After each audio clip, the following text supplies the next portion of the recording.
It's a very particular perception of Kabbalah that speaks about absence and presence. It means that absence precedes presence, speaks about the fact that the whole creation is grades of measurement of the absence of the creator in it. And when we speak and when we reach the last point of Malchut, we reach a complete absence, meaning that there is a void of that presence. So the translation in English is that absence precedes presence, but I would say that if to be more accurate, it has to be translated into absence precedes being.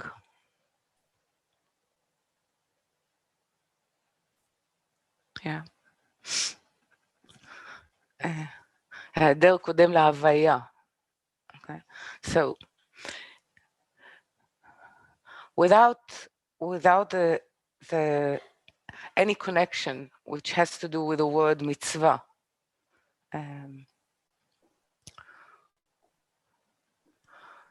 if there is no presence or no being, we cannot discuss any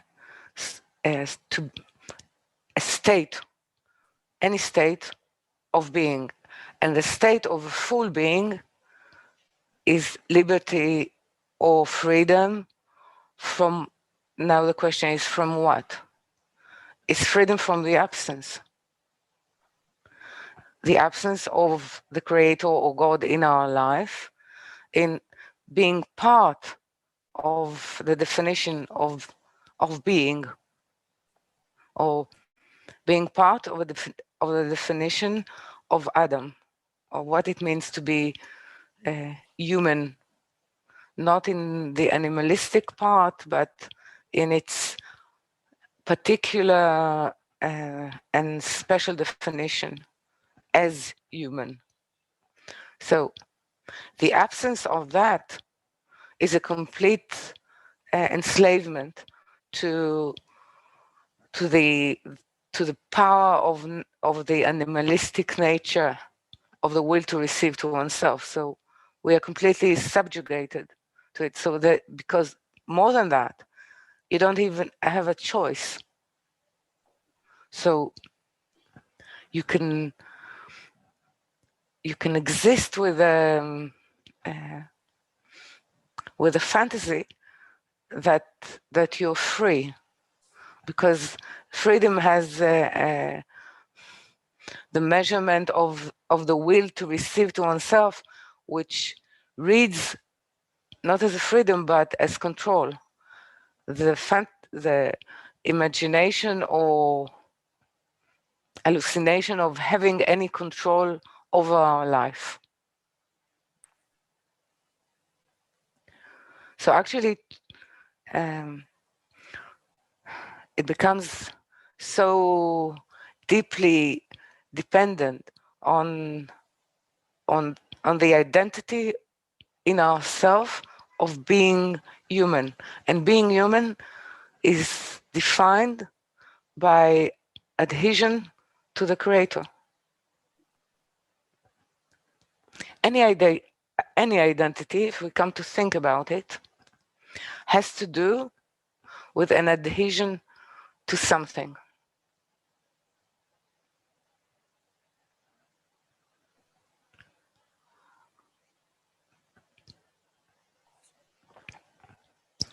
So the Torah is sort of unfolding in front of us the choices that we can make in our life, forming a relation or a relationship with the thought of creation, which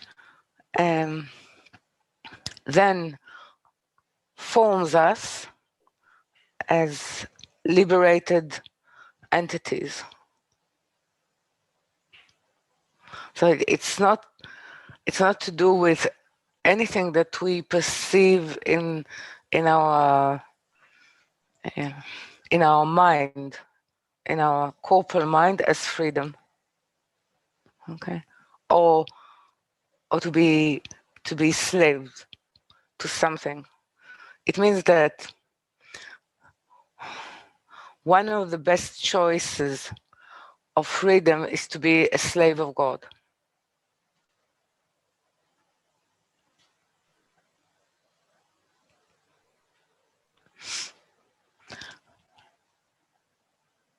So it is recognized that one can say that the absence of freedom, or of freedom to be,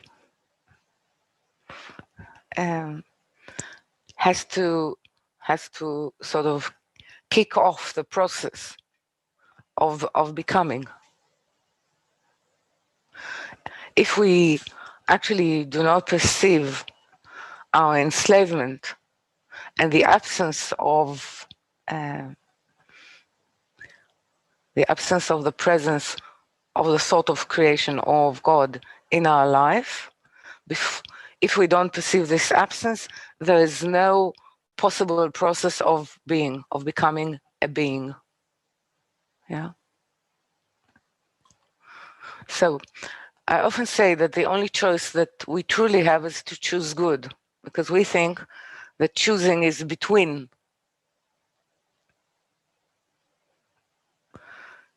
two things. Freedom is between two things, but choosing is only choosing good. Okay. It has to do with grace, of something awakens in us to form us. And then, as we understand from this is for Judah, it has to do not with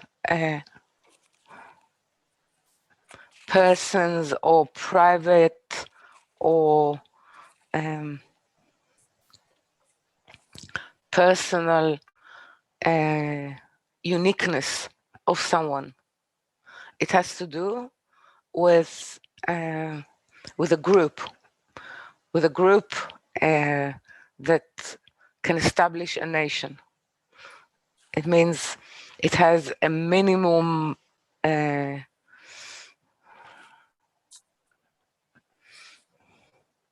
measurement, but not in terms of measurement in terms of quality. A quality of something that can amalgamate and encompass a specific relation and attitudes towards the Creator. Therefore, we do not start with that our forefathers were slaves or were idols. We start as we were slaves. It means that there is already a form of transmigrating spirit that can hold, that can be a tabernacle, a conscious tabernacle of what it means to be a being, a human being. And the cycle of it starts in Nisan, because the awakening, or the reawakening of Israel to the first awakening of Israel to that purpose, to that understanding, starts in Egypt. Yeah, when they first start or try to utter the first cry or the first prayer, and they're not able to. But it seems that they seem to need to release the mouth, meaning to release that intention. Yeah. So this is basically what we try to celebrate. Celebration always in Hebrew has to do with going around into a place that you can commemorate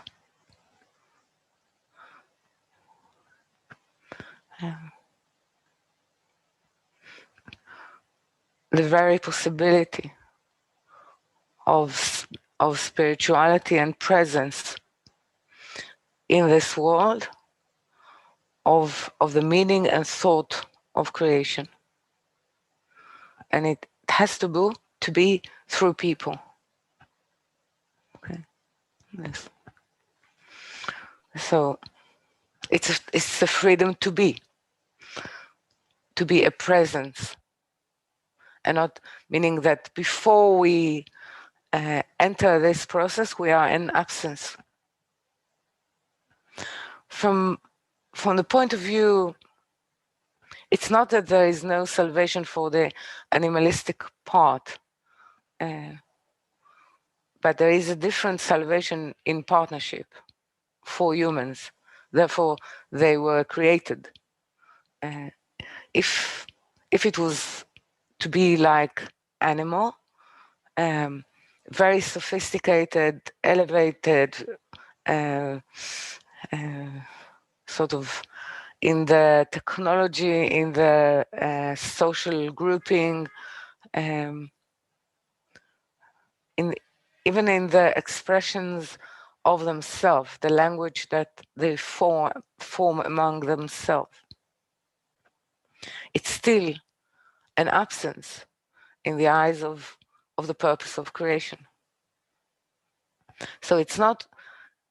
It has two tacts. In order to allow us to choose good, God made himself absence in our world. So we will choose his presence, and by that we will become present, meaning a being. And that's every year in a cycle of human memory. We are given that ability to remember, meaning to become again a member of a true createe. So it starts with the realization, and it's a deep one, that we are in absence.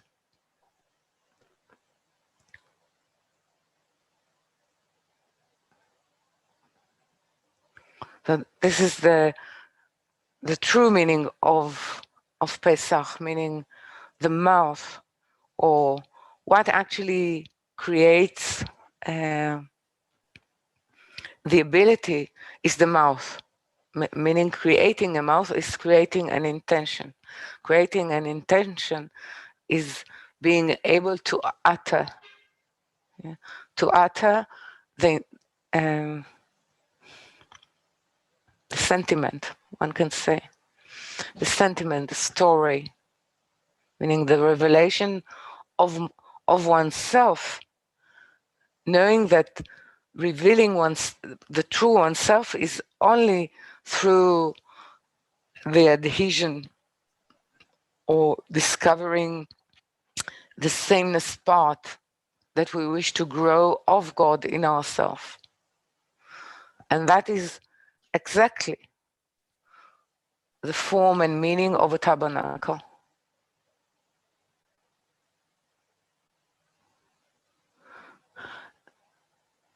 In the world that has realized the absence of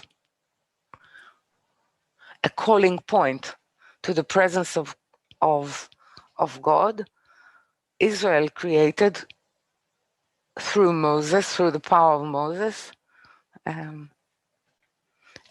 can say an anchor or screen or an intention in the form of a tabernacle. Okay. So it is for divinity, Shekhinah, to be able to be present among us. Therefore, the light and the presence of God can be with us as well.